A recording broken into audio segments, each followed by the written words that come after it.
నిర్భాగ్యురాలు జయలలిత జీవితం చెప్పిన గుణపాఠం. వెళ్ళిపోయింది కానీ వదిలిందేమిటి? పెళ్ళి లేదు, పిల్లలు లేరు, వారసులు లేరు.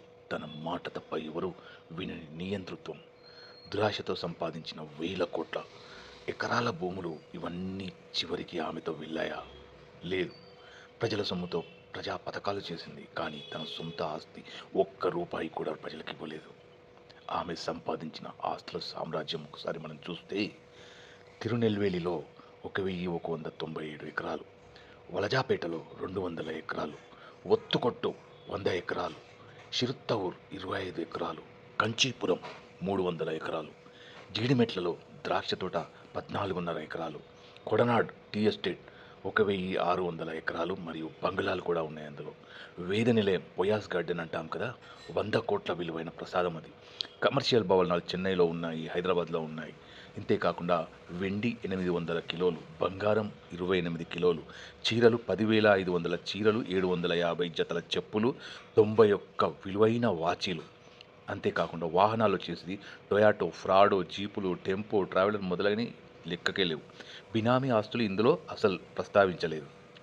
ఇవన్నీ వదిలి చివరికి ఏమైంది? ఒక శవవాహనంలో ప్రయాణించి 6 అడుగుల పబ్లిక్ భూమిలో శాశ్వత స్థానం పొందింది. తనకున్న వేల ఎకరాలు వదిలి వెళ్ళిన జీవితం ఇప్పుడు ఒక గుర్తుగా మాత్రమే మిగిలింది. దీంట్లో మనం నేర్చుకోవాల్సిన జీవిత పాఠం ఏంటంటే, ప్రాణం ఉన్నప్పుడు మనం పెద్దవాళ్ళమని అనుకుంటాం, కానీ భగవంతుడు పిలిస్తే ఒక్క క్షణంలో అంతమైపోతుంది. వైద్యులు, సంపద, అధికారం, అనుచరులు ఏవి చివరకు క్షణంలో మనకి సహాయం చేయలేవు. కనీసం తులసి తీర్థం గొంతులో పోనివని పరిస్థితి జయలలిత వారసులు లేకున్నా ఒక చిరస్మరణీయ పాఠమయ్యింది.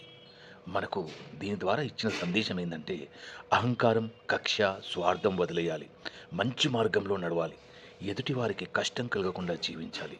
చివరికి మనతో ఏదీ రాదు, మన మంచితనం మాత్రమే శాశ్వతం.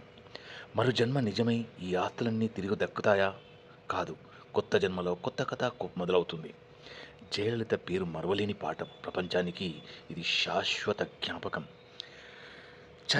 ఇది విన్న ప్రతి ఒక్కరూ ఒక్కసారి ఆలోచించండి. ఈ జీవితం మన సొంతం కాదు, కేవలం ఇది ఒక ప్రయాణం మాత్రమే. ఈ ప్రయాణం కోసం మనం ఇక్కడికి వచ్చాము. ప్రయాణం అయిపోయిన తర్వాత వెళ్ళిపోతాం. ఆలోచించండి ఒక్కసారి. ధన్యవాదాలు. మీ శ్రీనివాస్ పెరుమాన్లాల్.